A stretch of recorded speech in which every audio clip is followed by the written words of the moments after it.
వీడలేని ఆశ చేరలేని బంధం 1వ భాగం. జనవరి నెల భోగి పండుగ ఉదయం 6 గంటలకు చలిగాలులు అలలు అలలుగా తాకుతున్నాయి. దానికి తోడు 2 డేస్ ముందు వర్షం కురిసి మరింత చురుగ్గా చలి తాకి వణుకు పుట్టిస్తోంది. గేటు దగ్గర వేసిన పేపర్ కోసం వెళ్ళింది 29 సంవత్సరాలున్న లక్ష్మి. గేటు దగ్గర్నుంచి వీధికేసి చూస్తే ఇరువైపులా గుమ్మాల ముందు ఆడవాళ్లు శ్రద్ధగా ముగ్గులేసుకుంటున్న దృశ్యం కనిపించింది లక్ష్మికి. కొన్ని ఇళ్ల ముందు తెల్లవారకముందే పెద్ద పెద్ద ముగ్గులు వేసి గొబ్బెమ్మల మీద అగరవత్తులు పెట్టినవి సగం పైగా కాలిపోయి కూడా ఉన్నాయి. గొబ్బెమ్మ చుట్టూ పూలు చల్లారు. ముగ్గులు ముందే వేసినవాళ్లు తమ కళాప్రతిభను పక్కవాళ్లకు ప్రదర్శించి ఇక వాళ్ల కళాప్రతిభను తాము పరీక్షిస్తున్నట్లుగా పక్కన వేస్తున్న ముగ్గులను దీక్షగా పరిశీలిస్తున్నారు.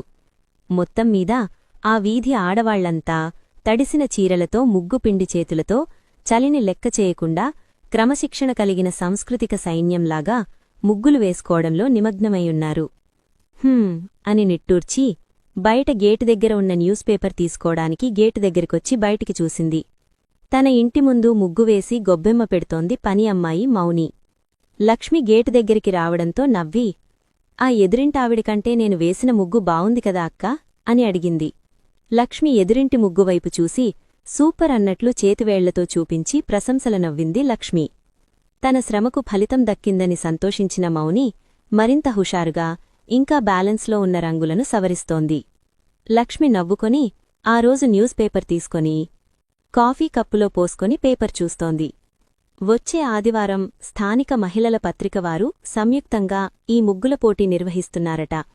విజేతలకు ఎంపీ రాఘవరెడ్డిగారి భార్య శారదాదేవిగారి చేత బహుమతి ప్రదానం అని చదువుతున్న లక్ష్మిని అమ్మాయి లక్ష్మి అంటూ సూర్యకాంతం గొంతున్న మనిషి అక్కడికొచ్చింది. పేపర్ చదువుతున్న లక్ష్మి ఉలికిపాటుగా చూసింది. లక్ష్మికి ఆవిడంటే భయం. దేనికి పేర్చిపెట్టుకుంటుందో తెలీదు. సూర్యకాంతం ఇంట్లో చేరిన కొత్తలో ఆవిడకేమైనా సైకో మెంటాలిటీ ఉందా అనిపించేది లక్ష్మికి.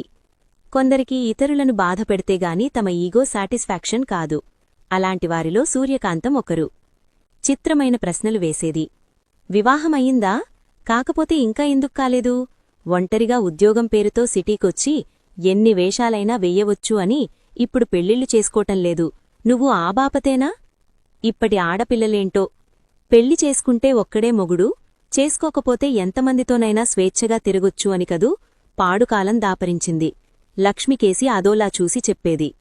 మా అమ్మాయి బుద్ధిమంతురాలు, ఎప్పుడూ ఇంటిపట్టునే ఉంటుంది. మా పిల్ల సాఫ్ట్వేర్ చదివింది. బోలెడు కంపెనీల నుండి ఆఫర్సొచ్చాయి. ఆడపిల్లలెందుకు ఉద్యోగం చేయడమని మేమే వద్దన్నాం. ఆడపిల్లకి ఇంటిని శుభ్రం చేసుకోవడం, ముగ్గులు వేసుకోవడం ఆడలక్షణం. ఇంటిని చూసి ఇల్లాలిని చూడమన్నారు పెద్దలు. అమ్మానాన్న ఏం చేస్తున్నారు, ఎక్కడున్నారు? ఇలా మొదట్లో ఏదో మామూలుగానే అడిగినది వివరాలు చెప్పింది లక్ష్మి. కాని తన మాటల్ని ఆమె నమ్మినట్లు లేదని అవే ప్రశ్నలే మార్చి మార్చి అడగటంతో అర్థమయ్యి విసిగేసింది లక్ష్మికి. ఇంతకుముందు అడిగారు, చెప్పాను అన్నడంతో పాటు ఇక చెప్పను అన్న సూచన తెలియజేసింది లక్ష్మి. దాంతో తనలో ఎక్కడా లేని ఆడపిల్లకు తగని పొగరు మొత్తనం కనిపించింది ఓనర్ సూర్యకాంతంకి. తన గదిలో ఎవరితోనైనా మాట్లాడుతున్నప్పుడు గూఢాచారిలాగా గోడచాటు నుండి వినడం ప్రారంభించేది. ఇలా సూర్యకాంతం జబ్బు రకరకాల సైడెఫెక్ట్లకు దారితీసేది. అందులో ముఖ్యమైంది గది ముందు రోజూ ముగ్గు వేయాలన్న సరతు పెట్టింది. ఉన్నట్లుండి భర్త ఇంటికి ఓనరే కాక 3 క్యాబ్లకు కూడా ఓనరతను. క్యాబ్ సిబ్బంది గది ముందు రోడ్డుమీదనే ఉంటారు. కనుక మగాళ్ల కళ్లకు ముగ్గులేని గుమ్మం కనిపిస్తుంటే సూర్యకాంతానికి చచ్చేంత సిగ్గుగా ఉంటుందట. ముగ్గులేని ఇల్లు వ్యభిచార గృహంతో సమానమట. మొదట్లో ఇలాంటి షరతులేదీ చెప్పలేదని గుర్తుచేస్తే, లక్ష్మీ, వీధి ముందు గుమ్మమున్నప్పుడు ఆ మాత్రం తెలీదు, ఇవన్నీ షరతులుంటాయా? సంసారపక్ష ఆడదానివి కాదు, పేరుకు లక్ష్మి, పేరు చూసి ఇల్లు లక్ష్మీదేవిలా చక్కగా తీర్చిదిద్దుకుంటావని ఇల్లు అద్దెకిచ్చాను అని విసిగించేది. గుమ్మం ముందు ముగ్గు ఉంటే బాగుంటుంది అనుకున్నప్పుడు వాళ్లే ఎందుకు వేయకూడదు అన్న తన ఈ వాదనతో ఇక సూర్యకాంతంకు పిచ్చెక్కిపోయింది. మరింత గడుసుతనానికి దిగి దేనికో ఒకదానికి పోట్లాట పెట్టుకునేది లక్ష్మితో. ఆవిడ మాటలు పడవలసిన అవసరం తనకి లేదని, వీధిలో ఎన్నో ఇళ్లున్నాయని అనుకొని మరో ఇల్లు వెతుక్కోడానికి ప్రయత్నాలు చేసింది. ఇంటికోసం వెతికేటప్పుడు రోజూ గుమ్మం ముందు ముగ్గు వేయాలన్న షరతు ప్రతి అద్దె ఇంటి ముందు ఎదురైంది లక్ష్మికి. పని అమ్మాయిని పెట్టుకునైనా ముగ్గు వెయ్యాలని షరతు పెట్టారు. ఎలాగో ఒక ఇల్లు దొరికే. ఇంటి ఓనర్ ఎక్కడో అమెరికాలో ఉంటుంది. ఆ ఇంట్లో అద్దెకు దిగిన లక్ష్మికి చాలా రిలీఫ్గా ఉంది. ముగ్గు వెయ్యమని అడిగేవారు లేరు. తనకు శాలరీ వచ్చినప్పుడు వారి అకౌంటుకు మాత్రమే డబ్బులు వెయ్యాలి. 3 నెలల తర్వాత హఠాత్తుగా ఓ షాకింగ్ న్యూస్ తగిలింది. అమెరికాకు వెళ్లిన వారి ఇల్లు ఇప్పుడు తనున్న ఇల్లు సూర్యకాంతమ కొనేసింది. మళ్లీ లక్ష్మికి ఇంటి ఓనర్ సూర్యకాంతంనే దాపురించింది. ఆవిడ తనమీద పంతంతో ఆ ఇల్లు కొనేసిందేమో అనిపించింది లక్ష్మికి. ఇక చేసేదేమీ లేక, ఇల్లు వెతుక్కున్న ఓపికలేక అదే ఇంట్లో ఉంటూ ఆవిడ కోసమని ముగ్గు వేయడానికి ఒక పని అమ్మాయిని మాట్లాడేసింది. ఆవిడకు భయపడి పారిపోతున్నట్లుగా ఆవిడ మరింత గర్వంగా ఫీలవుతుంది. కొన్ని నెలలు ఆగు లక్ష్మి, త్వరలో మా ఇల్లు కొత్తడి మెడపైన కడుతున్నాం, ఇంకో 6 నెలల తర్వాత మా ఇంటిపైన అద్దెకి ఉందువు కాని అంతవరకు ఓపిక పట్టు. పైగా ఆవిడ ఉంటున్న ఇంట్లో లేవు, కాస్త దూరంగా ఉన్నావు. ఆవిడ అద్దెకోసం తప్ప ఇంకెప్పుడూ నీ దగ్గరికి రాదు కదా అని చెప్పింది ఫ్రెండ్. అందుకే ఆ ఇల్లు వదిలి వెళ్లలేకపోయింది లక్ష్మి. అది కూడా ఒక శాపం కాబోలు. మనం వేటికైతే దూరంగా ఉండాలని అనుకుంటామో అవి మనం వదిలి వెళ్లదు. కొందర్ని కొన్ని మాటల్ను భరించాల్సిన టైం వచ్చేవరకు భరించక తప్పదని అర్థం చేసుకుంది లక్ష్మి. ఏంటమ్మాయి, నేనొచ్చి ఇంతసేపైనా అలా చూస్తున్నావ్? నా మొహంలో ఏముంది? తన మొహాన్ని తడుముకొని చూస్తూ అడిగింది సూర్యకాంతం.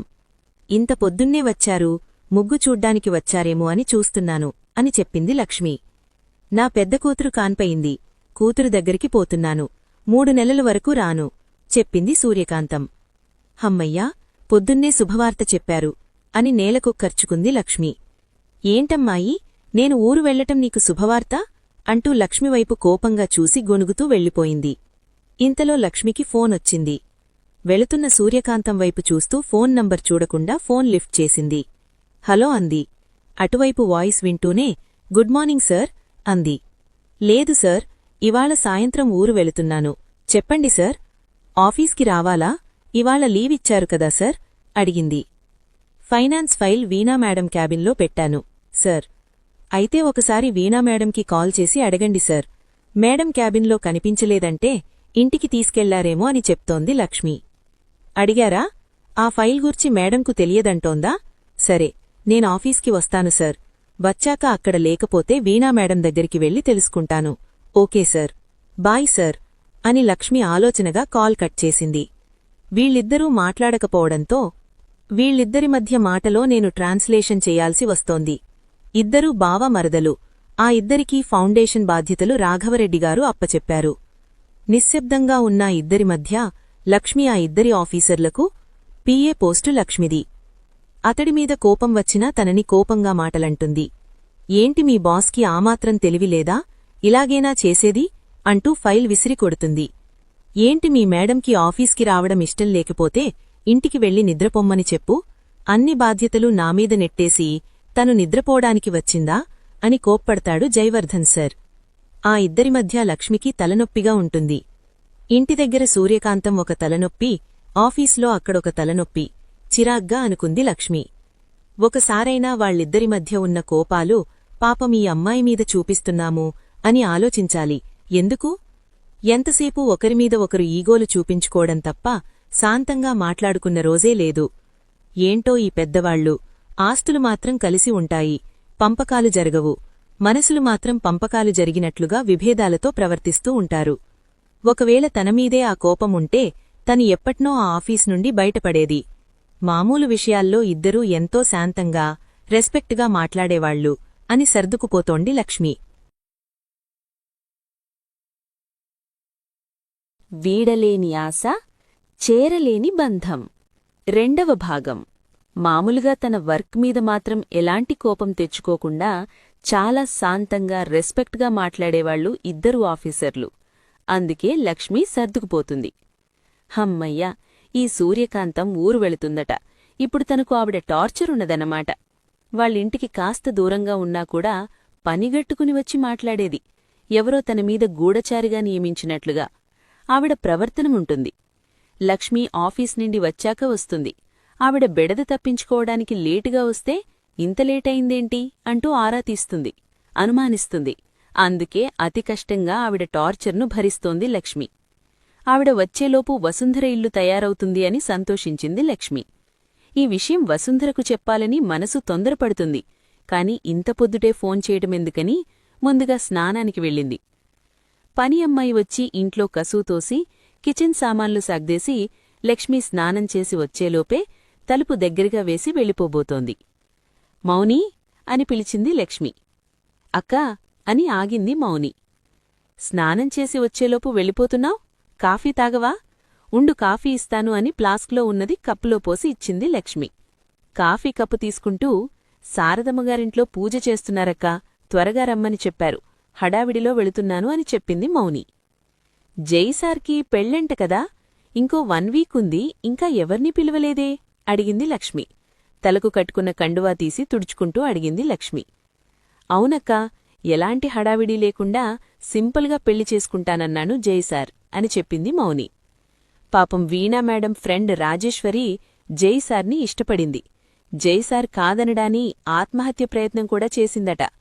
రాజీని కాదని ఇంకెవర్నో ఇంత నిరాడంబరంగా పెళ్లి చేసుకోవడమేమిటి అడిగింది లక్ష్మి.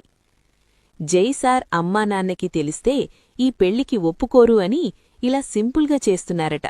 లేదంటే ఒక్కడే వెళ్లి పెళ్లి చేసుకుంటానని చెప్పాడు. ఆ ఇంటి ఆడపడుచు మరికొందరు ముఖ్య బంధువులను, సార్ ఫ్రెండ్స్నూ పిలిచారు, అంతే. అయినా జైసార్ వీణా మేడం దగ్గర మీరు పీఏగా జాబ్ చేస్తున్నారు, మీకు ఇన్విటేషన్ వచ్చుంటుంది కదా అక్కా అని అడిగింది మౌని. సార్ పెళ్లి గురించిన విషయం ఆఫీసులో తెలిసింది. ఈ విషయం గూర్చి వీణా మేడంని, మీ బావగారి పెళ్ళంటున్నారు, ఇంకా ఇన్విటేషన్ మాకు అందలేదే మేడం అని అడిగారు. నాకేమీ తెలీదు, నేను వేరుగా ఉంటున్నారు అని సీరియస్ అయింది వీణ. అలా నాకు తెలిసింది అని చెప్పింది లక్ష్మి. జైసార్ 1 వీక్కి ఒక్కసారి మాత్రమే ఫైనాన్స్ ఆఫీస్ రూంలో కూర్చుంటూ ఉంటారు. ఫైనాన్స్ ఫైల్ అంతా చెక్ చేసి సైన్ చేసి వెళ్తూ ఉంటారు ఆఫీస్లో. జైసారు వీణా అమ్మాయిగారు మాట్లాడుకోవడం చూశావాక్కా అడిగింది మౌని. నేను ఆ ఫౌండేషన్ ఆఫీస్లో 8 నెలల నుండి జాబ్ చేస్తున్నాను. ఆ ఇద్దరికీ పీఏ నేనే. ఆ ఇద్దరూ మాట్లాడుకోవడం కాదు కదా, మొహాలు కూడా చూసుకోవడం నేను చూడ్లేదు కానీ చెప్పింది లక్ష్మి. జైసార్ వీణా అమ్మాయిగారు ఇద్దరూ లాయర్గా కోర్టులో కేసులు కూడా వ్యతిరేకంగా వాదించుకునేవారట. ఇద్దరి మధ్య అప్పుడు కూడా డిషుం జరిగేది. ఆ విషయంలో రాఘవరెడ్డి సార్ జైసార్ని అప్పుడప్పుడు మందలించేవాడు. వీణ తీసుకున్న కేసులకు ఆపోజిట్గా నువ్వు వాదించకు జై అని చెప్పేవాడు రాఘవరెడ్డి సార్. దాంతో జైసార్ పెద్దసార్ మీద అలిగేవాడు. నా మీద కన్నా పెద్దమ్మ మేనకోడలి మీదనే నీకు ప్రేమ ఎక్కువ పెద్దనాన్న, నేను తీసుకోవద్దు అన్న కేసు తను తీసుకుని వాదిస్తోంది మొండిగా, అందుకే నేను ఆ కేసు ఆర్గ్యూ చేయక తప్పట్లేదు అని చెప్పేవాడు జైసార్.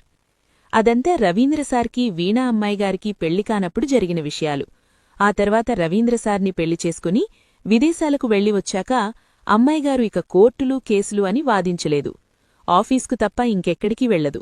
అది రవీంద్రసార్ ఆ ఫౌండేషన్ బాధ్యతలు వీణమీదు పెట్టాడని ఆ బాధ్యత తీసుకుంది అని చెప్పింది మౌని. అప్పుడప్పుడు రాఘవరెడ్డి కుటుంబం గూర్చి వారిద్దరూ మాట్లాడుకోవడం మామూలే. ఆ ఇంటి కుటుంబం మీద వ్యతిరేకంగా అయితే మాట్లాడరు, ఆ ఇంటి శ్రేయస్సు కోరుతున్నట్లుగా మాట్లాడేవారు లక్ష్మి, మౌని. ఇంతలో మౌనికి శారదా ఇంటి నుండి కాల్ రావడంతో, ఇదిగో శారదమ్మ ఇంటి నుండి కాల్, నేను వెడుతున్నారు అంది మౌని. ఆ ఇంటి ముందు ఇప్పుడు ముగ్గులు వెయ్యాలా ఏంటి అడిగింది లక్ష్మి. అమ్మాయి ఇంట్లో శారదమ్మ, ఇంట్లో ముగ్గులు రాత్రి వేసి వచ్చాను. పండగ స్పెషల్ ఏదైనా చేసి ఉంటుంది, వీణా మేడంకి పంపిస్తుంది శారదమ్మ, తీసుకెళ్ళివ్వాల్సుంటుంది, అందుకే త్వరగా వెళ్ళాలి, అందుకే ఫోన్ చేసి ఉంటుంది అని కాఫీ కప్పు త్వరత్వరగా కడిగేసి వెళుతున్న మౌనితో, నేను దుర్గాపురం వెళుతున్నాను, 2 రోజులు నువ్వు రానవసరం లేదు అని చెప్పింది లక్ష్మి. సరే అని వెళ్ళిపోయింది మౌని. లక్ష్మి బ్రేక్ఫాస్ట్ చేసి రెడ్డి ఫౌండేషన్ ఆఫీస్కి బయలుదేరింది. ఫైనాన్స్ ఫైల్ వీణారెడ్డి క్యాబిన్లో వెతికింది లక్ష్మి. ఎంత వెతికినా కనిపించలేదు. జైవర్ధన్ వైపు చూస్తూ, సార్, మీరు కాల్ చేసి మేడంకి అడిగారా ఫైల్ గురించి అని అడిగింది లక్ష్మి. అబ్బా, నీకు తెలుసు కదా లక్ష్మి, నేను ఆమెతో మాట్లాడనని, మరి ఎలా అడిగింటాను? మేనేజర్ అడిగానని చెప్పాడు. లక్ష్మి మళ్లీ వీణకు కాల్ చేసి ఫైల్ గురించి అడిగింది. ఎన్నిసార్లడుగుతారు? అదేమైనా తినేదా? తిన్నానేమో అని అనవసర అనుమానం పడడానికి ఆ ఫైల్ వెరిఫికేషన్ చేసి సైన్ చేసి ఫైనాన్స్ రూంకి పంపించాను కోపంగా చెప్పింది అటువైపు వీణ. కాల్ మాట్లాడుతూ అనుకోకుండా జైవర్ధన్ వైపు చూసింది లక్ష్మి. అదే సమయంలో జైవర్ధన్ తన కూర్చున్న చైర్ కింద నుండి ఫైల్ తీసి తిరిగి కబోర్డ్లో పెట్టాడు. అది గమనించిన లక్ష్మి ఆశ్చర్యపోయింది. ఎందుకిలా చేస్తున్నాడు అనుమానంగా జయవర్ధన్ వైపు చూస్తూ, సరే మేడం, ఇక్కడే ఎక్కడో ఉంటుంది, నేను చూస్తాను. మరోసారి మిమ్మల్ని డిస్టర్బ్ చేయను. సారీ మేడం అని కాల్ కట్ చేసింది లక్ష్మి. జయవర్ధన్ క్యాబిన్లో కబోర్డ్లో మరోసారి వెతుకుతున్నట్లు నటించి కనిపించింది. సార్, అదేంటి, ఈ ఫైల్ ఇక్కడ నేనిందాక వెతికాను, కనిపించలేదు. ఇప్పుడు చూస్తే కనిపిస్తోంది. ఈ ఫైల్ ఇక్కడే ఉంది అని ఆశ్చర్యంగా చూసింది Lakshmi.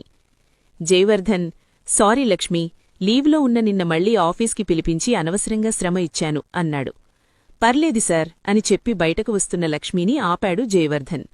Small help give me Lakshmi అడిగాడు జయవర్ధన్. హా, చెప్పండి సార్, విత్ ప్లెజర్ అంది లక్ష్మి. డోర్ వేసిరా అని అడిగాడు. లక్ష్మి వెళ్లి డోర్ వేసి వచ్చాక ఈ విషయం ఎవరికీ చెప్పకూడదు అని 10 నిమిషాలు లక్ష్మితో మాట్లాడకపోవడంతో లక్ష్మికి భయం అనిపించింది. ఒకవేళ ఎవరికైనా తెలిస్తే రాఘవరెడ్డి సార్ నన్ను ఏమైనా అంటే సార్ అని భయంగా చూసింది లక్ష్మి జయవర్ధన్ వైపు. నీ గురించి బయటపడకుండా చేస్తాను, ఓకే అని హామీ ఇవ్వడంతో సరే, మీకు హెల్ప్ చేస్తాను తప్పనిసరిగా అని హామీ ఇచ్చింది లక్ష్మి. ఇప్పుడు ఊరు వెళుతున్నావు, 20కి తప్పకుండా రావాలి అన్నాడు జయవర్ధన్. వస్తాను సార్ హామీ ఇచ్చి బయటకు వచ్చాక అనుకుంది. ఆ ఫైల్ కనిపించలేదని కావాలని చెప్పి తనని ఇక్కడికి రప్పించి ఈ విషయం చెప్పాడు జైసార్ అని అర్థమైంది లక్ష్మికి. ఆ రోజు సాయంత్రం దుర్గాపురం వెళ్లటానికి ట్రైన్లో ఎక్కింది లక్ష్మి. దుర్గాపురంలో అడుగుపెట్టిన లక్ష్మికి టీచర్స్ నారాయణరెడ్డి కనిపించాడు. గుడ్ మార్నింగ్ సార్ నవ్వుతూ పలకరించింది లక్ష్మి. లక్ష్మీ, బావున్నావా? పండక్కి ఊరొస్తున్నావా? నవ్వుతూ పలకరించాడు అతను. బావున్నాను మాస్టర్ గారు, మీరెలా ఉన్నారు? మీ అబ్బాయి సుధాకర్ సాగర్ ఎలా ఉన్నాడు? ఏం చేస్తున్నాడిప్పుడు? అడిగింది లక్ష్మి. సాగర్ పొలం పనులు బాగా చూసుకుంటూ ఉన్నాడు, పొలాలు కొంటున్నాడు. నారాయణరెడ్డి కొడుకు గురించి మాత్రం చెప్పలేకపోయాడు. మాట మార్చి ప్రభావతి గురించి జాబ్ చేస్తుందని, ఈ సంవత్సరం పెళ్లి చేయాలనుకుంటున్నామని, ఆ పెళ్లికి తప్పకుండా పిలిస్తే రావాలని గర్వంగా చెప్పాడు నారాయణరెడ్డి. తప్పకుండా వస్తాను అని మాట ఇచ్చింది లక్ష్మి. మాట్లాడుకుంటూ ఇల్లు రావడంతో రండి, కాఫీ తాగి వెళుతురు మాస్టార్గారు అని పిలిచింది లక్ష్మి. వెళ్ళాలి అమ్మా, మళ్ళీ కలుస్తాను అన్నాడు ఆయన. ఇంట్లోకి వెళ్ళిపోయింది లక్ష్మి. టీచర్ నారాయణరెడ్డి ఇంట్లో అడుగుపెట్టేసరికి కూతురు ప్రభావతి స్నానం చేయకుండా దిగాలుగా కూర్చుంది.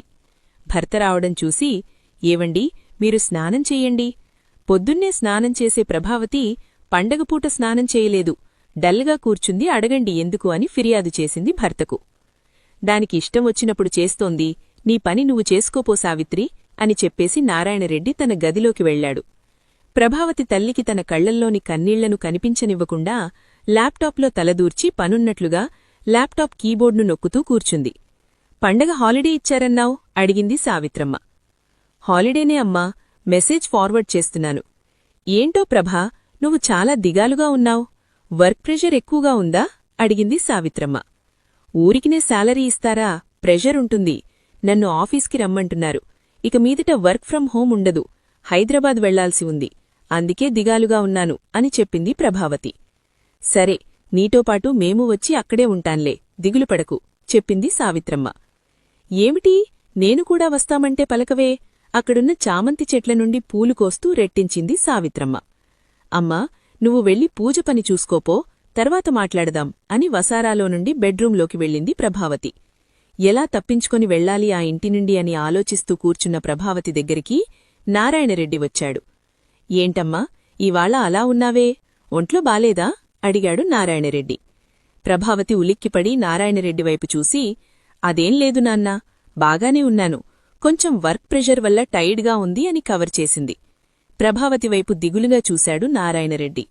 నీకు పెళ్లి చెయ్యాలి కాని నీ పెళ్లికి దాచిన డబ్బులు తీసుకుని వాడు పారిపోయాడు. పొలం అమ్మకానికి పెడితే అవసరానికి అడుగుతున్నామని చాలా తక్కువగా కొంటామని అడుగుతున్నారు. వయసు ముదిరితే పెళ్లి కావడం కష్టమమ్మా అన్నాడు దిగులుగా. మీరేమి దిగులు పడకండి నాన్నా, ఇప్పుడు పెళ్లి కావాలని నేను అడిగానా ఏమిటి? ధైర్యం చెప్పింది ప్రభావతి. ప్రభావతి వయసుకు మించిన పొడవు, శరీర సాష్టవం ఉండడంతో ప్రభావతికి పెళ్లి చేయాలన్న ఆలోచనలో ఇంటర్ అయిపోయాక పెళ్లి ప్రయత్నాలు చేయటం ఆరంభించారు. పెళ్లి చేయటమంటే అనుకున్నంత తేలిక్కాదని, డిగ్రీ అయినా ఉండాలని, సంబంధాలు ప్రభావతిని చూడడం వరకు కూడా రాకుండా నిరాకరించబడుతున్నాయి. తన కూతురి అందాన్ని చూసి ఎవరైనా గవర్నమెంట్ ఎంప్లాయ్ పెళ్లి చేసుకుంటారని అనుకున్న నారాయణరెడ్డికి నిరాశ ఎదురైంది. డిగ్రీ చదివించడానికి సరైన సదుపాయాలు లేవు. ఆ ఊరికే వర్షం వచ్చినప్పుడు కుంట నిండుతుంది. అప్పుడు బస్సులు ఊర్లోకి రాలేవు. టౌన్లో ఉన్న డిగ్రీ కాలేజీలో చదవడానికి నారాయణరెడ్డి మనసు ఒప్పలేదు. అందుకే ఇంటర్తోనే ఆపించేశాడు. రోజులు భారంగా గడిచేవి ప్రభావతికి.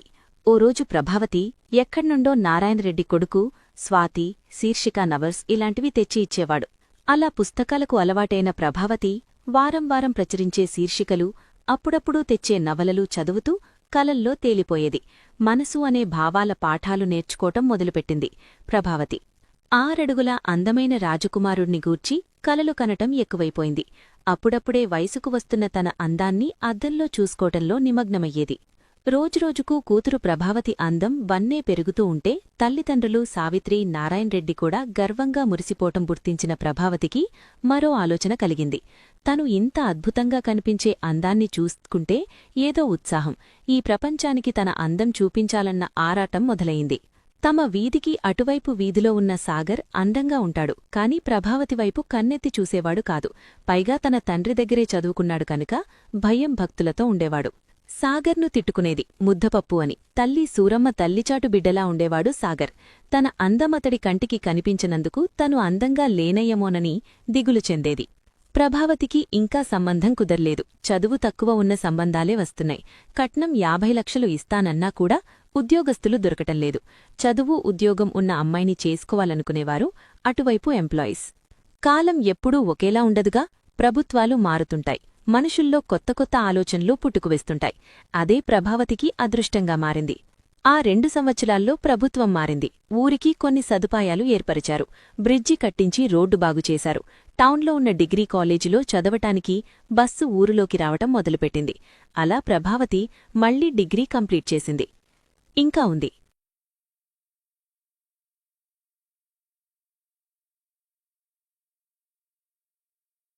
వీడలేని ఆశ, చేరలేని బంధం 3వ భాగం. అలా డిగ్రీ కంప్లీట్ చేసి తరువాత ఐసెట్ రాసింది. జస్ట్ క్వాలిఫై అయ్యింది ప్రభావతి. ఫ్రెండ్ గిరిజకు హయ్యెస్ట్ ర్యాంక్ వచ్చి చాలా పేరున్న క్యాంపస్లో ఫ్రీ సీటు వచ్చింది ప్రభావతికి. లోకల్ క్యాంపస్లో ఫ్రీ సీటు వచ్చింది. ప్రభావతి మనసు గిల్టీగా ఫీలయ్యింది. తను ఆ 2 సంవత్సరాలు గ్యాప్ లేకుండా చదివి ఉంటే బావుండేది అనుకుంది. ఎంఎస్సీ తిరుపతి కాలేజీలో చదువుకున్న ప్రభావతిలో చాలా మార్పులు వచ్చాయి. ఎంఎస్సీని కంప్లీట్ చేసేసరికి చాలా అనుభవాలు ఎదురయ్యాయి. జీవితం మీద ఒక అవగాహన వచ్చేసింది ప్రభకు. ఇప్పుడు ప్రభావతిలో అందం మీద అహం లేదు. తన అందాన్ని అందరూ చూడాలన్న ఆశ లేదు. చదువు మీద పోటీతత్వం పెరిగిపోయింది. ఎంఎస్సీ లాస్ట్ ఇయర్లో క్యాంపస్ సెలక్షన్లు జరిగాయి. 2 అమ్మాయిలకి 2 అబ్బాయిలకి అబ్రాడ్లో జాబ్స్కి సెలెక్ట్ అయ్యారు. ప్రభావతిక్కూడా వారిలాగా స్టేట్స్లో జాబ్ రానందుకు చాలా బాధపడింది. 2 సంవత్సరాలు గ్యాప్ రావడంతో ప్రతి దాంట్లో డిసప్పాయింట్ అవుతోంది ప్రభావతి. ప్రభావతికి వర్క్ ఫ్రం హోం జాబుకి సెలెక్ట్ అయింది. ఇంకాస్త మంచి జాబు వస్తుందన్న ఆశ ఉంది. ప్రస్తుతం వచ్చిన జాబు వదులుకోదాల్చుకోలేదు. ఇదొక ఎక్స్పీరియన్స్ అనిపించింది. ఇయర్కి 7 లాక్స్ ప్యాకేజీతో వర్క్ ఫ్రం హోం జాబ్ చేస్తూ ఉంది ప్రస్తుతం ప్రభావతి. ఇంట్లో ఉండి నైటీలు వేసుకుంటూ వర్క్ చేయటం ఇష్టం లేదు. మంచి మంచి డ్రెస్సులు వేసుకుని, హ్యాండ్ బ్యాగ్ తగిలించుకుని, సిటీలో స్కూటీ వేసుకుని ఆఫీస్కు వెళ్లి వస్తూ ఉండటం బావుంటుంది అనుకునేది ప్రభావతి. రేగిపళ్ళు అంటేనే అయిష్టతగా ఉన్న ప్రభావతి భోగిపందుగ ముందు రోజు భోగిపళ్ళు బాగా తినింది. ఏంటే మరీ అంతగా తింటున్నావ్? నీకు ఇష్టం లేనివి ఎందుకలా తిన్నావ్? వద్దు అని వారించింది సావిత్రమ్మ. ఆ రోజు నైటు పులగం చట్నీ తిన్నాక పచ్చిపులుసు స్మెల్లుకు వాంటింగ్ వచ్చేసింది ప్రభావతికి. అతిగా రేగిపళ్ళు తినటం వల్లనే అలా అయ్యిందని అనుకున్నారు ఇంట్లోవాళ్లు. ప్రభాకు తల్లి సావిత్రి నుదురుపట్టి చూసి, ఏమైంది ప్రభా, ఒంట్లో బాలేదా? ఆవిడ నార్మల్గానే అడిగింది. నిన్నటి నుండి ఈ విషయం తల్లికి ఎలా చెప్పాలా అని దిగులు పడుతూ ఉదయం లేచిన దగ్గర్నుండి కూడా అదే విషయం స్నానం చేయకుండా ఆలోచిస్తోంది ప్రభావతి. తల్లి తండ్రి బలవంతం మీద ఓపిక తెచ్చుకుని స్నానం చేసి ఉషారుగా ఉన్నట్లు నటించింది. తెల్లవారక ఒంట్లో నలతగా అనిపిస్తూ లేవలేదు. పడుకునే ఉంది ప్రభావతి. సావిత్రమ్మ చెల్లెలు ఆ రోజు సెలవు కనుక అక్క ఇంటికి వచ్చింది. ఆవిడ హాస్పిటల్లో నర్సు. ఆవిడ రావడంతో ప్రభాకు నలతగా ఉందని ప్రభావతిని పరీక్షించి ఆవిడ ఆశ్చర్యంగా ప్రభావతి ప్రెగ్నెంట్ అని చెప్పటంతో అందరూ షాకయ్యారు. పండుగ ఇళ్లంతా విషాదంగా ఉంది. ఇలా ఎలా జరిగిందని ఇంట్లో ఎవ్వరూ ఎన్ని అడిగినా కూడా నోరు విప్పి చెప్పలేదు ప్రభ. నిజం చెప్పు ప్రభా, నువ్వు ఇంట్లో నుండి బయటకు వెళ్లలేదు. నీకు జాబు వచ్చినప్పట్నుండి ఇప్పటికి 2 సార్లు డేటు వచ్చింది. మా కళ్ల ముందరే ఉన్నావ్. ఎలా తల్లి కాబోతున్నావ్? అర్థంకాని సావిత్రమ్మ ఆరాలు తీస్తూ అడిగింది ప్రభావతిని. తమ కళ్ల ముందరే ఉన్న పిల్ల ఎలా నెలతప్పింది, ఎక్కడెక్కడికి వెళ్ళిందా అని ఆలోచన కూడా చేశారు ఇంట్లోవాళ్లు. ఇంట్లో ఎవ్వరూ లేరు. చుట్టుపక్కల ఎవరి ఇళ్లకు వెళ్లలేదు. ఇంటికి మగవాళ్లు కూడా రాలేదు అని అడుగుతున్నారు తల్లి తండ్రి. ఇరుగుపొరుగు వింటున్నారేమో, విని ప్రచారానికి బయలుదేరుతారేమో అన్న భయంతో గట్టిగా అరిచి మాట్లాడలేక చిన్నగా అనునయంగా అడిగినా కూడా చెప్పలేదు సావిత్రమ్మ. విసిగిపోయి మౌనంగా ఉండిపోయింది సావిత్రమ్మ. ఈ విషయం ఎవ్వరికీ చెప్పకనే సావిత్రి చెల్లెళ్లను బ్రతిమాలి పంపించేసింది. తరువాత ప్రభావతిని దడిస్తున్న విషయం ఎవ్వరూ వినకుండా పడుతున్న అవస్థకు ప్రభావతికి సావిత్రమ్మ మీద జాలివేస్తోంది. ఎవ్వరూ ఎంత అడిగినా చెప్పలేదు ప్రభావతి. ఇక విసిగిపోయి మౌనంగా ఉండిపోయారు. ఇంట్లో కనుమ పండుగ. ఇష్టం లేకపోయినా చాకలివాళ్ల కోసమైనా ఇంట్లో కనుమ పండుగ చెయ్యాలని నాటుకోడి కూర, వడలు చేస్తోంది సావిత్రమ్మ. ఇంట్లో ఆ వాసన ప్రభకు కడుపులో తిప్పుతోంది. అందుకే మిద్దపైకి వెళ్ళింది. 2 గదుల రూము. మెదపైకి వెళ్లిన ప్రభావతికి ఎటువైపు చూసినా ఆ రోజు కనుమ పండుగ కనుక అందరి ఇళ్లలో నుంచి చికెన్, మటన్, అలసంద వడలు చేస్తున్న స్మెల్లు గప్పన కొడుతోంది. ఆ వాసన పడలేదు. వాంటింగ్ వచ్చేలాగా ఉంది.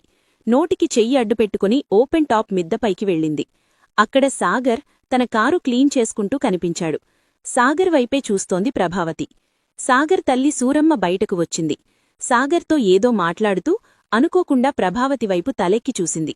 ప్రభావతి ఉలిక్కిపడి అక్కడే కనిపించకుండా కూర్చుంది. ఏమిట్రా సాగర్, ఆ పిల్ల మిద్దపై తిక్కి నిన్ను చూస్తోంది అనడిగింది సూరమ్మ. ఎవరమ్మా అనే దిక్కులు చూశాడు సాగర్. పిల్ల చదువుకుని వచ్చింది. బుద్ధిగా ఇంట్లోనే ఉద్యోగం చేస్తోంది. సంపాదిస్తోంది. చూస్తే తప్పేంలేదు. ఆ పిల్లకు నీమీద ఇష్టమైతే నువ్వు కూడా ఆ పిల్లని ఇష్టపడు. నేనేమీ అనను అని నవ్వింది సూరమ్మ. పోమ్మా నువ్వు మరీనూ. ప్రభావతి ఇంటర్ చదివినప్పుడే గవర్నమెంట్ జాబ్ ఉండేవాళ్లకు ఇవ్వాలని సంబంధాలు చూసినారు. ఇప్పుడు ఇంకా పై చదువులు చదివి ఉద్యోగం చేస్తోంది. సిటీలో ఉండేవాళ్లకి ఇవ్వాలని చూస్తాండారు. నాలాంటి చదువులేనివాణ్ణి ఇష్టపడుతుందా? అలాంటి ఆశలు పెట్టుకోమాకు అని చెప్పాడు సాగర్. ఆవిడ ఏమీ అనుకోదు కదా. తన కొడుకువైపు చూశానని ఆలోచిస్తోంది ప్రభావతి. ఇంటర్ అయిపోయాక తండ్రి పెళ్లి సంబంధాలు వెతుకుతున్నప్పుడు. అప్పటికి సాగర్ ఇంటర్ కంప్లీట్ చేసి పొలం పనులు చూసుకునేవాడు. ముద్దపప్పులా ఉన్న సాగర్ దృష్టికి తను పడాలని, తన అందం తనని పిచ్చివాణ్ణి చెయ్యాలని, తల్లిచాటు కొడుకులా ఉన్న అతడు ప్రేమలో పడితే ఎలా బిహేవ్ చేస్తారో చూడాలని అనుకునేది ఒకప్పుడు. అది తలుచుకుంటే ఎబ్బెట్టుగా అనిపిస్తోంది ఇప్పుడు ప్రభావతికి. సాగర్ అమాయకత్వాన్ని, మంచితనాన్ని ముద్దపప్పులా భావించాను అని చాలా బాధపడింది ప్రభావతి. పైన నలుమూలల నుండి నాటుకోడి, వడలు వాసనకు కడుపులో తిప్పేసి ప్రభావతి వాంటింగ్ చేసుకుంది. అక్కడే ఉన్న కొళ్లాయి నీళ్లు తిప్పి గబగబా నోరు కడుక్కుంది. తర్వాత తన కడుపుమీద చెయ్యి వేసుకుని తడుముకోవటం, తర్వాత ఏడవటం ఇవన్నీ గమనిస్తున్నాయి ఓ 2 కళ్ళు. అది ప్రభావతికి తెలియదు. జయవర్ధన్ సార్ చెప్పినది ఆలోచిస్తూ పరధ్యానంగా ఉన్న లక్ష్మికి ప్రభావతి కనిపించింది. తన ఇంటి మిద్దెపైన కిటికీలో నుండి గమనిస్తోంది లక్ష్మి. ఏమిటి ప్రభావతి ప్రవర్తన? సంథింగ్లా ఉంది. బాంటింగ్ చేసుకోవటం, కడుపుమీద చెయ్యి పెట్టుకుని రుద్దుకోవటం, తర్వాత ఏడవటం ఇవన్నీ చూస్తే లక్ష్మికి ప్రభావతి మీద అనుమానం వచ్చేసింది. కడుపుతో ఉన్నట్లుగా లక్ష్మికి అర్థమవుతోంది. ఈ విషయం ఇంట్లో తెలుసా తెలియదా? ఆలోచిస్తూ ఉన్న లక్ష్మిని ఎవరో ఆ గదిలోకి వచ్చిన అలికిడి వినిపించటంతో వెరుతిరిగి చూసింది. బావున్నావా బుజ్జమ్మా? పలకరించాడు లక్ష్మి బంధువు మాధవరావు. బాగున్నాను బాబాయ్ అని అతడితో మాటలు కలిపింది లక్ష్మి. కాసేపటి తర్వాత మీ అమ్మ పెళ్లి సంబంధాలు చూడమని నాతో చెప్తోంది. నిన్ను అడిగి చూస్తానని చెప్పాను. చూడమంటావా బుజ్జమ్మా? అతను తన బ్యాగ్లో ఉన్న ఫోటోలు వెతుకుతూ అడిగాడు అతను. లక్ష్మి తల వంచుకుని కూర్చుంది. మీ మాస్టరు నారాయణరెడ్డి కూతురికి సంబంధం చూడమని చెప్పటంతో ఇదిగో ఈ సంబంధం కుదుర్చుకోవటానికి చూస్తున్నారు అని లక్ష్మి అడిగిన ఫోటో చూపించాడు అతను. ఆ ఫోటోను పరీక్షగా చూసిన లక్ష్మి, ఇతన్ని ప్రభావతికి చూస్తున్నారా బాబాయ్? అడిగింది లక్ష్మి. అవునమ్మా, పిల్లాడు బావున్నాడు. 30 ఎకరాలు భూమి ఉంది. బ్యాంకులో పనిచేస్తున్నాడు. 2 కొడుకులు. ఇతను పెద్దబ్బాయి. 1 కోటి రూపాయలు అడుగుతున్నారు. నారాయణరెడ్డేమో అంత పెట్టలేను. పొలం అమ్మకానికి పెట్టాను. అది ప్రభావతి భాగానికి వచ్చిన పొలం. ఎంత అమ్ముడుపోతే అంత ఇస్తానన్నాడు కట్నం. పొలమే రాపించమని నేను వారికి నచ్చ చెబుతానని నారాయణరెడ్డికి చెప్పాను అని చెప్తున్నాడు పెళ్లిళ్ల పేరయ్యగా పిలవబడుతున్న లక్ష్మీబాబాయ్ మాధవరావు. వద్దు బాబాయ్, అతన్ని ప్రభావతికి చూడకండి అని చెప్పింది లక్ష్మి. ఏం చెప్తున్నావు బుజ్జమ్మా అని లక్ష్మివైపు ఫోటోవైపు ఆశ్చర్యంగా చూశాడు అతను. నా మీద నమ్మకముంటే ఆ సంబంధం మాస్టర్ గారి అల్లుడుగా చూడకండి, అతను మంచివాడు కాదు అని చెప్పి మెడపైన ఉన్న గదిలో నుండి మెట్లు దిగి కిందకి వెళ్ళిపోయింది లక్ష్మి. మనసంతా ఎలాగో అయిపోయింది. లక్ష్మి తల్లి ఆ గదిలోకి వచ్చింది. లక్ష్మీ, నువ్వు ఇంకో 4 రోజులు ఇక్కడే ఉండు, పెళ్లి చూపులకి వస్తారు అని అడుగుతోంది ఆవిడ. లేదమ్మా, నేను వెళ్ళాలి, నాకు చాలా ఇంపార్టెంట్ వర్కుంది, ఇక ఈ విషయంలో నన్నేమీ బలవంతం చెయ్యకండి అని చెప్పటంతో లక్ష్మి తల్లి కోపంగా గదిలో నుండి బయటకు వెళ్ళిపోయింది. పెళ్లి కొందరికి నిండు నూరేళ్ల జీవితమైతే కొందరికి అది బొమ్మల పెళ్లిళ్లా వాడుకుంటున్నారు అని లక్ష్మి దీర్ఘంగా ఆలోచించి బాధపడింది. జై సర్ పెళ్లిని బొమ్మల పెళ్లిలా చూస్తున్నాడు. జై సర్ పెళ్లి నిజం కాదు అని, కాని ఎందుకిలా చేస్తున్నాడో కారణమైతే లక్ష్మికి తెలియలేదు. తను మొహం కూడా కనిపించకుండా ముసుగులో పెళ్లికూతురుగా పెళ్లిపీటల మీద తను కూర్చోవాలట, తాళిమాత్రం కట్టడట. ఈ విషయం ఆఫీసులో కాని ఇంట్లో పనిచేసే మౌనీకి కూడా చెప్పకూడదంట. అతడి ప్లాన్ ఏంటి, ఏం చేయబోతున్నాడు అని ఆలోచిస్తోంది లక్ష్మి. ఎందుకు పెళ్లితో ఆడుతున్నారు, వీళ్లందరూ ఎందుకీ అబద్ధపు పెళ్లితో ఏం సాధించాలనుకుంటున్నారు? ఎలాగూ తనకు పెళ్లిపీటల మీదనే పెళ్లి ఆగిపోయింది, తనకి ఇది కొత్త కాదు కనుక అతను తనను ఈ హెల్ప్ అడిగాడా అని ఆలోచిస్తోంది లక్ష్మి. జై సర్ అడిగిన దానికి ఒప్పుకుంది లక్ష్మి.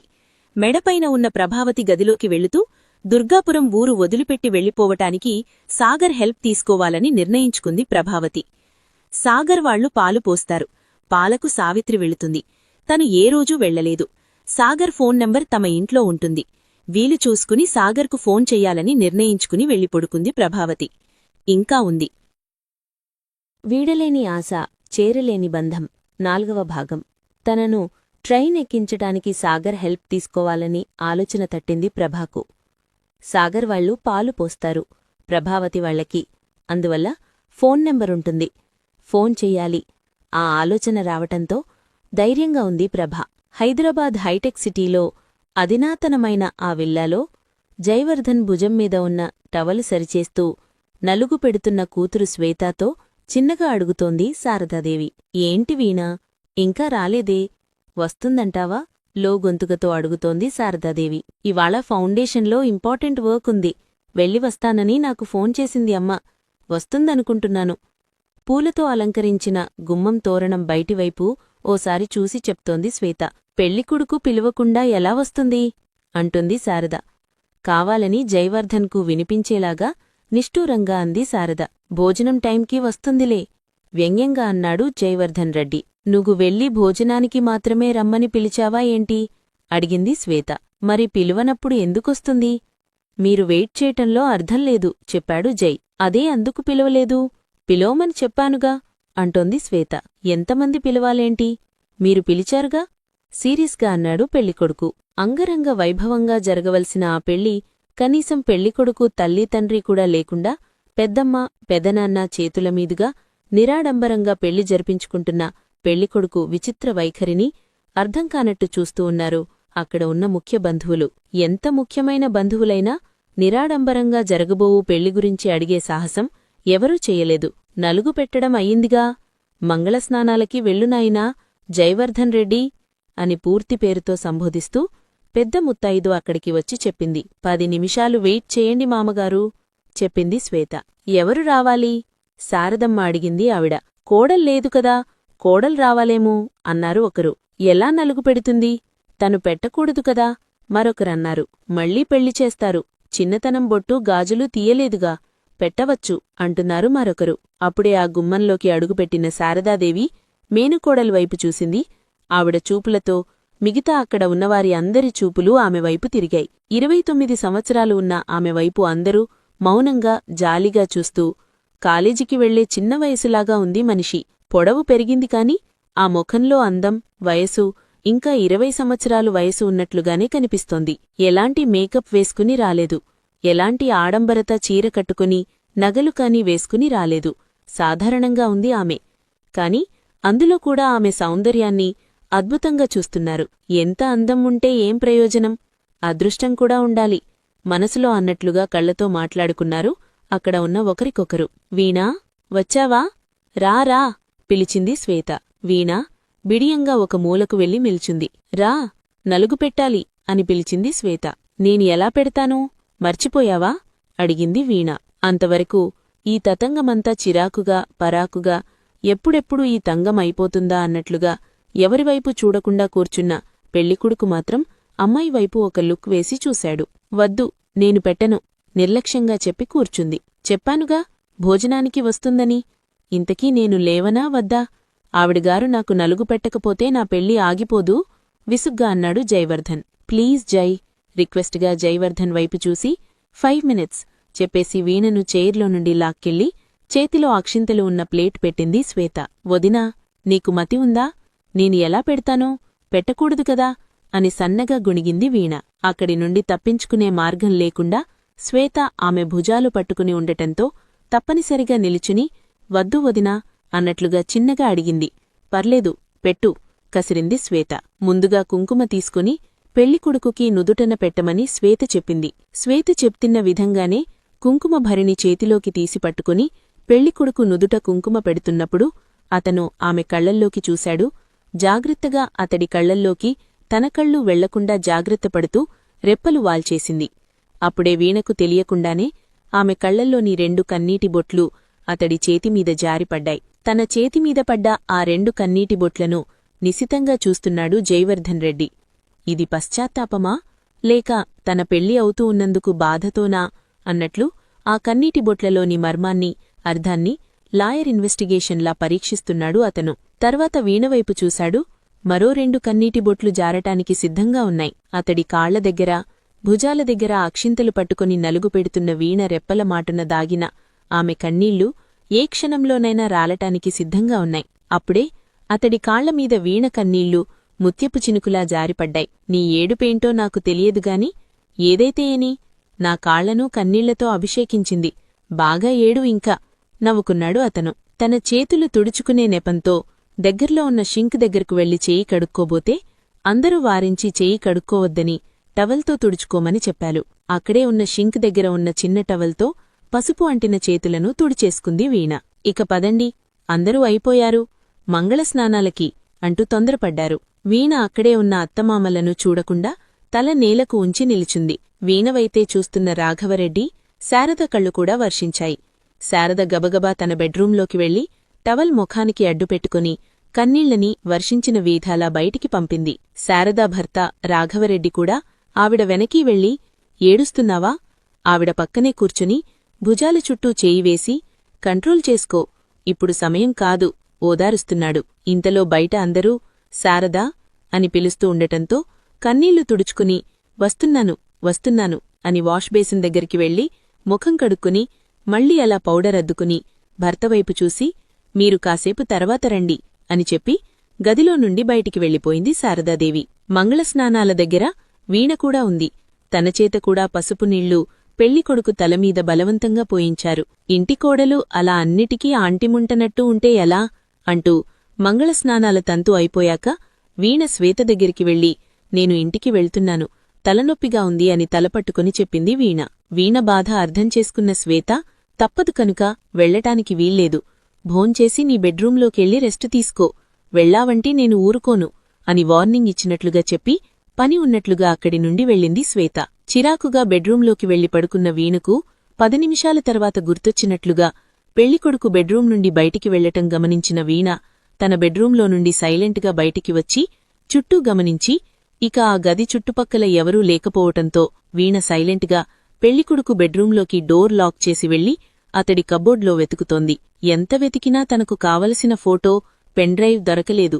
ఎవరైనా చూస్తారన్న భయం ఓవైపు, ఆ అతడి దగ్గర్నుండి ఎలాగైనా తీసుకెళ్లాలని పట్టుదల మరోవైపు టెన్షన్తో వెతుకుతోంది. ఆ టెన్షన్ వెతుకులాటలో వీణకు తల తిరుగుతోంది. మళ్లీ వెంటనే గుర్తొచ్చి బెడ్ కింద వెతికింది. థాంక్ గాడ్ అనుకుని గబగబా ఆ ఫైల్లో ఉన్న ఫోటో, ఓ డాక్యుమెంట్ పేపర్, తనకు కావలసిన అతి ముఖ్యమైనవే తీసుకుని మిగిలినవే యథాస్థానంలో చేర్చి లేచి హ్యాండ్బ్యాగ్లో పెట్టుకోవాలని చూసింది. హ్యాండ్బ్యాగ్ బెడ్రూంలో ఉండిపోయిందే.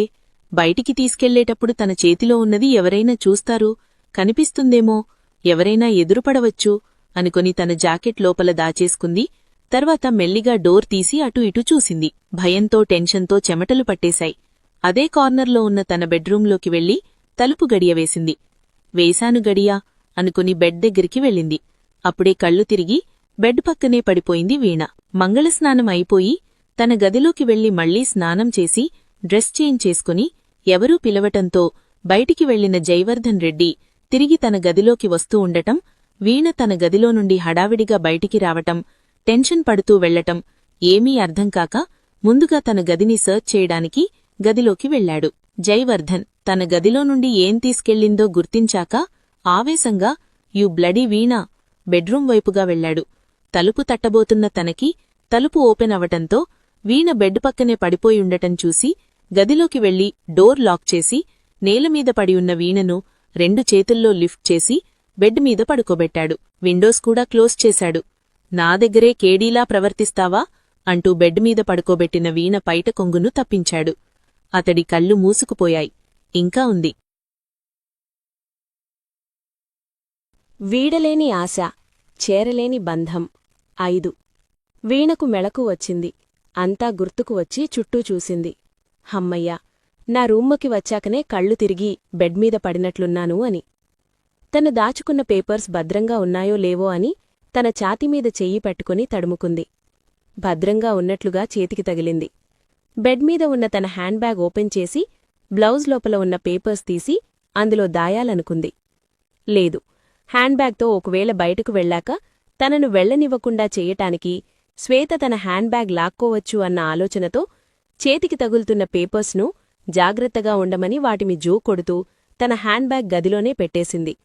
తను ఖాళీ చేత్తో వెళ్లినట్టుగా తెలియాలి అని. ముఖ్యమైనవి హ్యాండ్ బ్యాగ్లో లేవు. కర్చీఫ్ 100 రూపీస్ మాత్రమే ఉన్నాయి అని అక్కడే వదిలేసింది. ఇక ఇక్కడ్నుండి త్వరగా వెళ్ళిపోవాలి అని గదిలో నుండి త్వరత్వరగా ఎవరూ చూడకుండా బయటకు వచ్చేసి చుట్టూ చూసింది వీణ.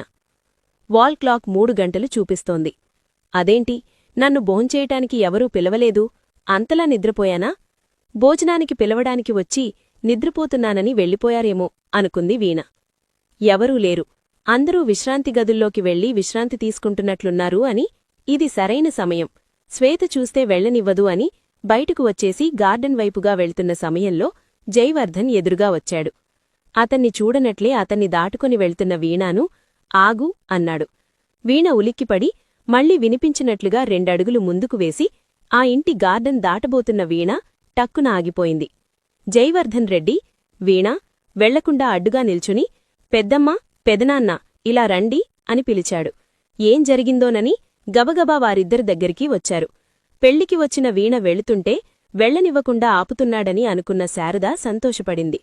వెళ్లి పెళ్లికి పిలవమంటే పిలవలేదు కాని వెళుతున్న వీణాను వెళ్లనివ్వకుండా ఆపాడు పర్లేదనుకున్నారు శారద, శ్వేత, రాఘవరెడ్డి. ముగ్గురూ మనసులో సంతోషించి వీణా పద లోపలికి, లంచ్ చేయలేదు నువ్వు, నిద్రపోతూ ఉంటే డిస్టర్బ్ చేయకూడదని లేపలేదు, అప్పుడే వెళ్తున్నావే. రాఘవరెడ్డి, శ్వేత ఇద్దరూ వీణ చేయి పట్టుకున్నారు లోపలికి తీసుకెళ్లటానికి.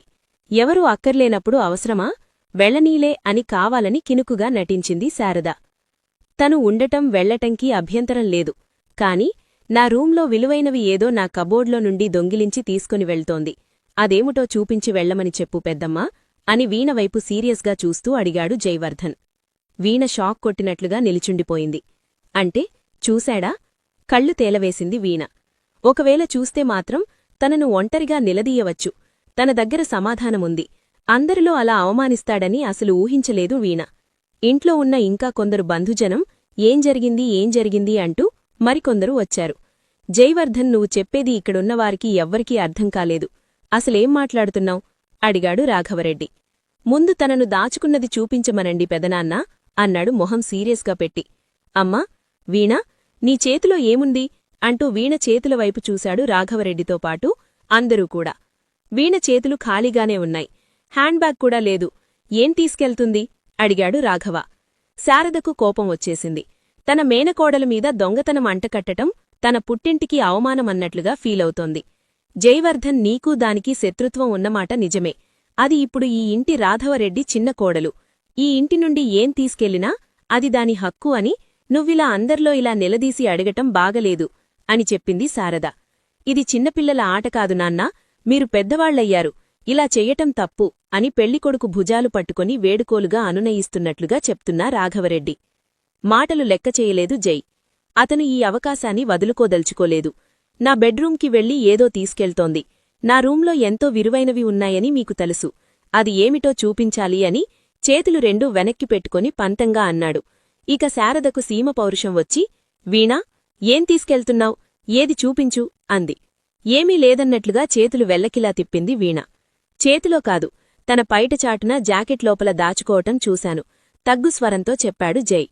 విదేశాల్లో పెరిగిన పిల్లాడు కదా, ఏది ఎలా చెప్పాలో తెలియలేదు అనుకున్నారు మిగతా అందరూ. అక్కడ ఉన్న శారదకు, రాఘవరెడ్డికి, వీణకు, శ్వేతకు తల కొట్టేసినట్లుగా అనిపించింది. జై వీణ మీద ఇలా రివెంజ్ తీర్చుకుంటున్నాడు అనుకుంటున్నారు ముగ్గురు. ఇద్దరి మధ్య ఉన్న మనస్పర్ధలు, మరి ఇలా అందరి ముందు అవమానించటం అస్సలు నచ్చలేదు ఆ ముగ్గురికి. మిగతా బంధువులకి చోద్యంగా అనిపిస్తోంది. ఎవరేమనుకున్నా ఐ డోంట్ కేర్, ఈరోజు అటా ఇటో తేలిపోవాలి అన్నట్లుగా పంతంగా ఉన్నాడు జై. చూపించవే. శారదదేవిలో కూడా సహనం నశించింది. పౌరుషం పొడుచుకు వచ్చింది. తన మేనకోడల్ను అవమానిస్తే తనన్ని అన్నట్లే అవమానించినట్లే. తన ముందే అవమానించటం తనకు అవమానంగా భావించి అది ఏమీ తీసుకెళ్లట్లేదు అన్న కాన్ఫిడెంట్తో చూపించవే అంది పౌరుషంగా. శారదాదేవి ఎంతో అభిమానంగా ఆప్యాయంగా చూసుకుంటున్న జై మీద ఆ క్షణంలో చాలా కోపం, అసహనం పెరిగింది. తన అత్తమాటలతో చేసేదేమీ లేక పట్టుబడ్డ దొంగల తల వంచుకొని పైటచాటునున్న తన బ్లౌజు లోపల దాచిన దాన్ని తీసి చేత పట్టుకొని అవమానభారంతో తలను భూమిలోపలికి వాల్చేసి కళ్ళు మూసుకొని చేతిని ముందుకు చాపింది. వీణ చేతిలో పట్టుకొని ఉన్న వస్తువు వైపు అందరూ వింతగా విచిత్రంగా చూస్తున్నారు. ఒకరి మొహాలు ఒకరు చూసుకుంటున్నారు.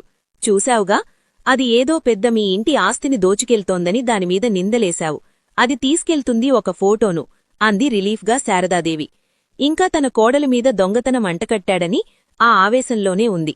కాని ఆ ఫోటో కొన్ని గంటల్లో పెళ్లి కాబోతున్న పెళ్లికొడుకు ఫోటో, అది ఎందుకు తన దగ్గర ఉంది అన్నది ఇంకా స్మరణలోకి రాలేదు శారదాదేవి. ఆస్తుల కన్నా విలువైనది పరువుకి సంబంధించినది. తన కొడుకు ఫోటో ఉండవలసిన స్థానంలో మరొకరి ఫోటో తీసుకెళ్తున్నదని స్మరణలోకి రాలేదు. అయ్యో శారదమ్మ, అన్నిటికంటే విలువైనదే నీ కోడలు దాచుకుంది అంటూ నవ్వుతున్న ఆ బంధువులు మాటలు విని అప్పుడు స్మరణలోకి వచ్చిన శారదాదేవి వీణ చేతిలో ఉన్న ఫోటో వైపు పరీక్షగా చూసి శిలాప్రతిమల్లా ఉండిపోయింది. వీణతో సహా అందరూ కూడా ఉండిపోయారు. ఇది పెద్దబాబు ఫోటో నువ్వెందుకు తీసుకెళ్తున్నావే అని కోపంగా అడిగింది శారద. ఆ ఫోటో తన దగ్గరికి ఎలా వచ్చిందో తనకు తెలియదు. తన జాకెట్లోకి తోసేసింది మరొకటి. ఆ విషయం చెప్పలేక నసుగుతున్న వీణవైపు చూసి, ఛీ, పుట్టింటి పరువు, అత్తింటి పరువు మంట కలిపావు కదే అని వీణవైపు అసహ్యంగా చూస్తూ అవమాన భారాన్ని తట్టుకోలేని శారదాదేవి వీణను లాగిపెట్టి చంపకేసి కొట్టింది. అనుకోని ఆ హఠత్ సంఘటనకు అందరూ ఆశ్చర్యపోయారు. శారదాదేవిలో అంత ఆగ్రహం చూడలేదు. శాంతికి చిహ్నంగా ఉంటున్న శారదకు అంత కోపం ఎప్పుడూ చూడని జై కూడా షాకింగ్గా చూశాడు. చంపకు చెయ్యి చేర్చుకొని కన్నీళ్లతో అందరివైపు చూసింది వీణ. ఇది కాదు, నేను అంటూ తడబడుతూ ఆ పైన ఆ సత్యాన్ని కూడా చెప్పలేని హీన పరిస్థితుల్లో తను ఉండటానికి తనమీదే తనకి చిరాకు, అసహ్యం వేసిన వీణ అక్కడ్నుండి అవమానభారంతో గేటు బయటకు పరుగుతీసింది. సెక్యూరిటీ చిన్నమేడంగారు అంటూ ముందుకు రాబోయారు. ప్లీజ్ ఎవరూ రావద్దు నా వెంట అని చెప్పేసి అక్కడ్నుండి కిలోమీటర్ దూరంలో ఉన్న తన ఇంటివైపుగా వేగంగా అడుగులు వేస్తూ వెళ్లిపోతున్న వీణాను ఆపే ప్రయత్నం చేయలేని నిస్పృహలో ఉన్నారు. అక్కడ ఉన్న ఎవ్వరూ కోలుకోలేనట్లుగా నిలిచుండిపోయారు. ఇంటికి వచ్చిన వీణ తన బెడ్రూంలోకి వెళ్లి పడుకొని తన తలగడి కింద ఉన్న రవీంద్ర ఫోటోను తడుముతూ, చూశావా రవి, మీ అన్నయ్య ఎలాంటి రివెంజ్ తీర్చుకున్నాడో నా మీద? ఇది నాకు జరిగిన అవమానం కాదు, నీకు జరిగిన అవమానమని నీ భార్యగా నీ ఫోటో కాకుండా మరొకరి ఫోటోనో నేను నా గుండెల్లో దాచుకుంటానా? అత్తయ్య ఏమన్నాడో తెలుసా? అత్తింటి పరువును, పుట్టింటి పరువును మంట కలిపాను అని కొట్టింది. కొట్టినందుకు బాధలేదు. నేను అలాంటిదాన్ని అని నువ్వు నమ్ముతున్నావా? నువ్వు లేకపోయినా బొట్టుగాజులు తీయకూడదని ఒట్టు వేయించుకున్నావు. అత్తయ్య ఇంట్లోనే ఉండాలని నాతో మాట తీసుకున్నావు. ఎలా ఆ ఇంట్లో ఉండగలను అని నేను ఈ ఒక్క మాట నీ మాట వినదల్చుకోలేదు. అందుకే మా ఇంట్లో నేనున్నాను. కాని నా ఇంట్లో నేను ఉండటానికి కూడా లేదు. ఊరు విడిచి వెళతాను. అసలు జయవర్ధన్ నీడ కూడా నా మీద పడనంత దూరంగా వెళ్ళిపోతాను. నిన్ను చంపిన వాళ్లే నన్ను చంపుతారని నాకు సెక్యూరిటీ పెట్టారు మామయ్య. ఈ సెక్యూరిటీ అవసరం లేదు. నేను చచ్చిపోయినా పర్వాలేదు. నీ దగ్గరికి నన్ను పంపించేశారని సంతోషంగా వస్తాను అని రవీంద్ర ఫోటోను తన ఛాతికి గట్టిగా అదుముకొంటూ, లవ్ యూ రవి, ప్రతిరోజూ ఉదయం రాత్రి నీకు చెప్పకపోతే రాత్రి నిద్రపట్టదు, ఉదయం తెల్లవారినట్లుండదు. నవ్వుతున్న నీ ఫోటో చూస్తే నువ్వు కూడా నాకు ఐ లవ్ యూ చెప్పినట్లే అనిపిస్తుంది.